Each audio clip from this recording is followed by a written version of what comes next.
Est-ce que vous allez bien? Ça va? Bah, ça va. Alain Bourdin, ça c'est mon nom.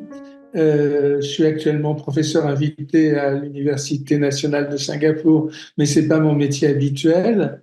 Je suis sociologue au départ, puis je suis devenu urbaniste. J'ai fait de la recherche, j'ai écrit des livres, et puis j'ai aussi beaucoup travaillé avec des professionnels de l'urbanisme sur des projets. Merci beaucoup. Donc, du coup, la première question, c'est quand et comment avez-vous fait la connaissance de l'IUA? Il y a longtemps. J'étais directeur de l'Institut français d'urbanisme et l'Institut français d'urbanisme avait eu une collaboration avec l'Institut d'urbanisme de l'ALBA à un colloque de l'Association francophone des instituts d'urbanisme, l'APERO. Et à cette occasion, on a dit qu'on allait un peu relancer nos coopérations. Ce qu'il y a, c'est que quand il y a des étudiants, ils sont plutôt intéressants. Euh, et puis, il y a une équipe de gens qui se battent pour arriver à faire passer euh, quelque chose qui pourtant au Liban a du sens. L'urbanisme, ça existe. On a fait des plans d'urbanisme. Évidemment, on les respecte pas, mais on a fait des plans d'urbanisme. On sait ce que c'est que l'urbanisme, mais c'est vrai que c'est une lutte de tous les jours, surtout dans les contextes actuels. C'est une lutte de tous les jours pour que l'urbanisme soit reconnu et qu'on s'en serve. Et là, il y a une équipe qui se bat. Et en quoi l'enseignement de l'urbanisme peut-il rapprocher les jeunes Libanais de leur pays? Après moi, j'ai ma réponse personnelle, mais est-ce que vous aurez votre propre réponse d'un point de vue extérieur et d'un point de vue professionnel Alors, surtout? je crois qu'il faut pas, bon, il faut pas croire au miracle, pas trop. Donc, l'urbanisme ne peut pas tout faire. Mais le fait est que quand on fait une formation d'architecte, comme on l'a fait au Liban, où il y a des bons architectes, mais on est habitué à travailler à l'échelle d'un individu, d'une famille, d'un tout petit groupe, et on ne s'occupe pas du reste d'une certaine manière, hein. Et l'urbanisme, ça a l'avantage que ça oblige à travailler à une autre échelle, qui est l'échelle de la ville, et qu'à l'échelle de la ville, on est obligé de s'occuper des autres. Et pour moi, c'est une grande vertu de l'urbanisme d'obliger à raisonner à cette échelle-là, qui est l'échelle de la ville, encore une fois, et du coup à s'occuper de gens qui sont divers, qui vont vivre ensemble, bien ou pas bien, etc., etc. Et je pense que culturellement, l'urbanisme, de ce point de vue, c'est très, très utile à fabriquer de la cohésion sociale. Donc, selon vous, de quoi souffre l'aménagement du territoire au Liban? Et est-ce que selon vous, c'est une question de peuple, de dirigeants ou d'autres choses complètement? Il y a une chose qui est claire, c'est pas un problème de compétence. Il y a des talents, donc c'est pas la compétence qui manque. Après, moi je dirais c'est la situation. C'est-à-dire, je vais pas prendre un facteur en disant c'est celui-là.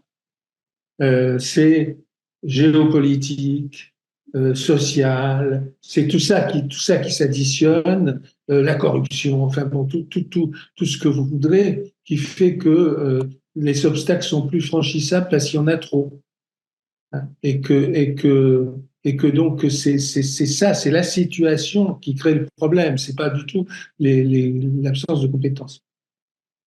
Est-ce que le chaos sur le terrain est-il toujours un symptôme de la réalité politique, donc dans le cas du Liban, par exemple? Est-ce que vous avez votre avis sur le sujet? Alors le chaos sur le terrain, c'est une composition.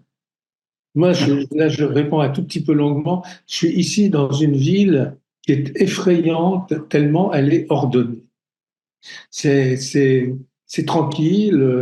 On se rend même pas compte qu'on est surveillé d'ailleurs. C'est tout normal, etc., etc. Et il n'y a pas de chaos. Il n'y a pas de chaos, mais je me dis en regardant tous les jours que s'il n'y avait pas une collaboration d'un peu tout le monde, ça ne pourrait pas se passer comme ça. C'est-à-dire que pour que ça marche, il faut quand même, même s'il y a des contraintes, etc., pour que ça marche, il faut que les gens soient d'accord et participent d'une certaine manière. Et donc, c'est la société qui fait le chaos. Pas forcément, je vais dire ça un peu bêtement, mais pas forcément spontanément. c'est-à-dire aussi sous l'effet d'une série de contraintes. Moi, je ne suis pas un spécialiste du Liban, mais quand je regarde le Liban, je me dis qu'il y a à la fois quelque chose qui est interne, endogène, des conflits internes, etc., etc., mais il y a aussi une pression externe qui est, enfin, c'est pas un mystère, hein, et ce que je dis, c'est pas extraordinaire, mais il y a des tas de pressions externes qui font que, comment dire, la tendance à faire du chaos se développe, hein, et donc, là encore, c'est une accumulation, une conjonction de facteurs, même si dans ces facteurs, il y a un certain goût du Libanais pour faire un peu n'importe quoi. Mais ça n'est qu'un petit facteur par rapport au reste. Quelle stratégie adopterez-vous dans un pays qui se trouve en crise depuis au moins un demi-siècle? Depuis au moins un demi-siècle, oui, oui, absolument. Quelle stratégie adopter? Je pense qu'à un moment, ça passe par la construction d'un vrai leadership politique. Et le vrai leadership politique, eh ben, il n'est pas facile à faire au Liban dans le contexte actuel. Je n'explique pas tout par là, mais c'est la pièce nécessaire. Le reste peut marcher si on a un leadership politique acceptable, accepté et réel. À partir du moment où on ne l'a pas, ben, les choses vont pas aller jusqu'au bout, même les initiatives les plus positives vont pas aller jusqu'au bout. Et donc on ne peut pas se passer d'un leadership politique, même si encore une fois, c'est pas lui qui va tout faire, mais c'est une pièce nécessaire pour que le reste puisse marcher. D'accord, merci beaucoup, c'est très intéressant. Et du coup, la dernière question, c'est en rapport avec donc, les changements. On vit dans un monde où on a constamment des changements et des mutations qui vont à une vitesse vertigineuse. Est-ce que selon vous, ceci remet en question les techniques traditionnelles de la pratique urbanistique? Alors ça, c'est une vaste question, il faudra au moins une heure pour répondre. C'est-à-dire qu'il y a deux choses. Il y a d'une part la réalité des choses, c'est-à-dire que c'est vrai, les techniques changent, euh, elles changent d'ailleurs, elles concernent encore plus l'architecture que l'urbanisme d'une certaine manière. Donc, euh, l'idée, c'est que peut-être en même temps, c'est vrai que ces choses existent, mais c'est en même temps peut-être qu'on fait un peu trop de discours sur tout change, tout change, tout change. C'est-à-dire que, et notamment ce qui est dangereux là-dedans, c'est de croire que le monde a commencé il y a 10 ans.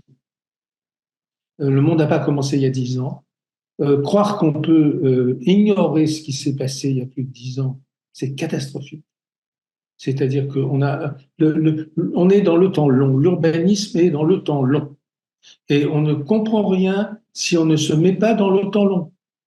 Et le temps long, ça veut dire remonter en arrière, ça veut dire penser 2050, 2060, 2070 de l'autre côté, mais c'est aussi, encore une fois, revenir très en arrière.